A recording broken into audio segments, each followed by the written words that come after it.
अस्सलाम वालेकुम व्यूअर्स, मैं हूं अबूज़र मुअज़्ज़म और आप देख रहे हैं मेरा सोशल मीडिया चैनल। व्यूअर्स, इस वक्त पाकिस्तान में ये सोचा जा रहा है कि क्या इलेक्शन जो है वो इसी साल हो जाएंगे या फिर ये अगले साल तक बात जाएगी। अक्टूबर और नवंबर की बात जो है वो इस वक्त की जा रही है, क्योंकि इमरान खान साहब ने भी जब लाहौर में आए तो उन्होंने कहा कि आप इलेक्शन की तैयारी करें, अपने कारकुनान को और असम्बली मेम्बरान को, और परवेज़ लाई से भी उन्होंने गुफ्तगू की। और इस तरफ जिस तरह लग रहा है सिचुएशन कि ऐसा अब जो प्रेशर डाला जा रहा है वो पीडीएम के ऊपर ये डाला जा रहा है कि फ़ौरन इस्तीफ़े दिए जाएं, ये असम्बली तोड़ दी जाए और 2 महीने के अंदर अंदर जो है ये फैसला हो जाएगा, जिसके बाद इलेक्शन जो है इसी साल होगा। लेकिन फिर अगला मामला आता है कि जो अहम अपॉइंटमेंट है चीफ ऑफ आर्मी स्टाफ की, जो पाकिस्तान में ताकतवर तरीन जो है वो सीट है, उसकी अपॉइंटमेंट है, तो क्या वो कौन करेगा? अगर इलेक्शन पहले हो जाते हैं तो फिर ये जो इंटरिम गवर्नमेंट है वो तो ऐसी अपॉइंटमेंट कर नहीं सकती, तो इस सूरत में डेफिनेटली ये मामला आगे भी जा सकता है। तो अब ये इस वक्त कैलकुलेशन सिर्फ हो रही है, और इसके अलावा जो मेन चीज़ है वो ये है कि इनका जाना अब ठहर चुका है। पीडीएम जो है वो अपना अगस्त तक टाइम पूरा नहीं कर सकती है, यानी कि अगले साल 2023 तक। उसकी बड़ी वजह यह है कि पीडीएम के अंदर ही इस वक्त इश्यूज शुरू हो चुके हैं, क्योंकि महंगाई जो है वो बहुत ज़्यादा हो गई है। सैलाब की सूरत हाल आपने ऑलरेडी देख ली कि किस तरह से ये मैनेज किया गया है। वो अपना इक़्तिदार बचाने के लिए पंजाब और सिंध से कोशिशें कर रहे थे, वहाँ बलूचिस्तान जो है वो डूब गया और अब तक इतने ज़्यादा नुकसान हो चुके हैं। 300 से ज़ायद जो हैं हलाकतें अब तक पाकिस्तान में हो चुकी हैं सैलाब से, और बलूचिस्तान तो बिल्कुल तबाह हो चुका है। और वहाँ पर जो खुराक की किल्लत की वजह से भी प्रॉब्लम्स अब इमर्ज होना शुरू हो चुके हैं। और सक्कर बराज से भी आपको मामला पता है कि वहाँ भी लाशें जो हैं वो तैर रही हैं, उनको निकालने वाला इस वक्त कोई नहीं है। ये सब अखबार में ख़बरें आ रही हैं, लेकिन इनके दिल जो हैं वो इस वक्त सिर्फ ये हैं कि हम इक़्तिदार से कैसे जुड़े रहें।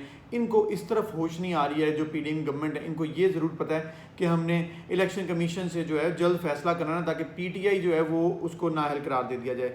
इस मामले में भी आपको मैं बता दूँ थोड़ा सा कि तहरीक इंसाफ ने इस्तीफ़ों की महलावार मंजूरी का इकदाम भी अदालत में अब चैलेंज कर दिया। मामला ये है कि जी 11 इन्होंने इस्तीफ़े मंजूर किए पाकिस्तान तहरीक इंसाफ के, जबकि असद उमर साहब ने कहा है कि 11 बंदों का इस्तीफ़ा कबूल करना, जबकि 125 से ज़्यादा हमने इस्तीफ़े दिए थे on the floor of assembly, और उसमें जब इस्तीफ़े दे दिए डिप्टी स्पीकर इनको मंजूर भी कर लिया। और उसके बाद अब ये सिर्फ जो डीलिंग टैक्टिक्स हैं उससे ये पॉलिटिक्स करना चाह रहे हैं। असल में अगर ये 125 इस्तीफ़े मंजूर कर लें तो उससे एक मामला जो है मज़ीद बिगड़ सकता है, और 125 सीटों पे इलेक्शन कराना जो है वो बड़ा मुश्किल होता है, क्योंकि 2 महीने के अंदर अंदर आपने इलेक्शन करवाने होते हैं।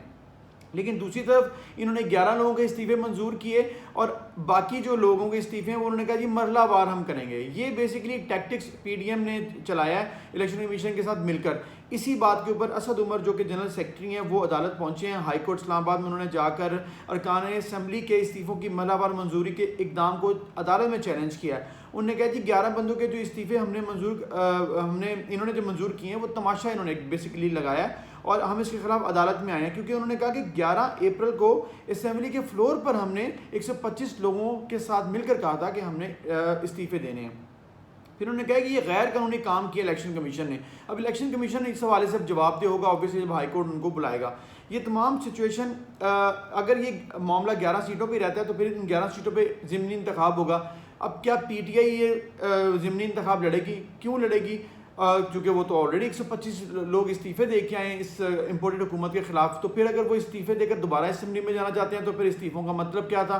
तो इसलिए इमरान खान साहब ने कहा है कि हम तो अब असम्बली में नहीं जाएंगे, पीडीएम गवर्नमेंट को साथ जाकर हम अपोजिशन में नहीं बैठेंगे। अब अगर ये 11 सीटें जो हैं इनके ऊपर ही इलेक्शन होता है तो फिर पीडीएम ही इसमें इलेक्शन लड़ेगी। ऑब्वियसली इमरान खान जो इसमें हिस्सा नहीं लेंगे।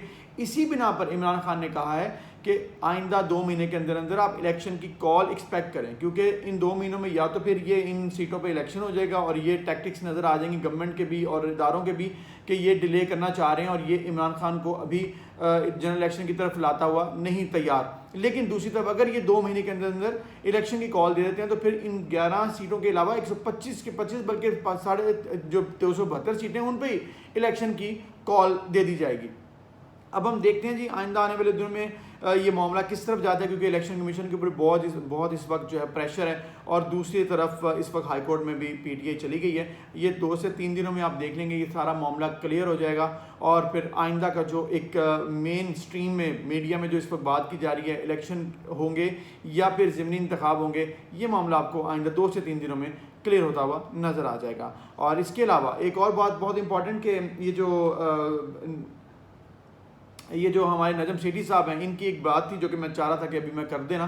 वो मामला ये है कि वो अब चाह रहे हैं थोड़ा सा रेस्क्यू करना नवाज़ शरीफ को इस सिचुएशन में। वो कहते हैं जी कि नवाज़ शरीफ इस गवर्नमेंट को लेने की तैयार ही नहीं थे। नजम सेठी ने एक प्रोग्राम में कहा है। अब ये आपको मैं बता दूं कि नजम सेठी, तलत हुसैन, सना बचौर, ये ऐसे बहुत से आपके जो है ना साफ़ी, वो कोशिश करेंगे आने चंद दिनों में, क्योंकि उनको हवा जाती नज़र आ रही है इलेक्शन की तरफ, तो वो नवाज़ शरीफ को रेस्क्यू करके साइड पे बिठाना चाहते हैं। ये चाहते हैं कि नवाज़ शरीफ एंटी गवर्नमेंट चाह रहे थे स्टांस के, भी मैं गवर्नमेंट लेने नहीं चाह रहा, जबकि ये मियाँ शहबाज शरीफ और बाकियों की कोशिश थी, वरना ना मरियम ना नवाज़ शरीफ उनको ये साइड पे करना चाह रहे हैं। आप देखेंगे कि किस तरह से नजम सेठी ऐसे साफ़ी जो हैं वो मिलकर आइंदा आने वाले दिनों में नवाज़ शरीफ को रेस्क्यू करने की पूरी कोशिश करेंगे। लेकिन मैं आपको एक बात बता दूं, इस सारी गवर्नमेंट के अंदर जो प्लानिंग है उसमें अहम रोल नवाज शरीफ का था। वो चाहते थे कि यहाँ से हमारे केसेस ख़त्म हो और गवर्नमेंट में हम जाएं, और वो असल में नाकामी हुई है कि वो केसेस भी ख़त्म नहीं हुए, वो पाकिस्तान वापस नहीं आ सके, मरियम के केसेस ख़त्म नहीं हुए, तमाम वो इशूज़ वहीं के वहीं हैं,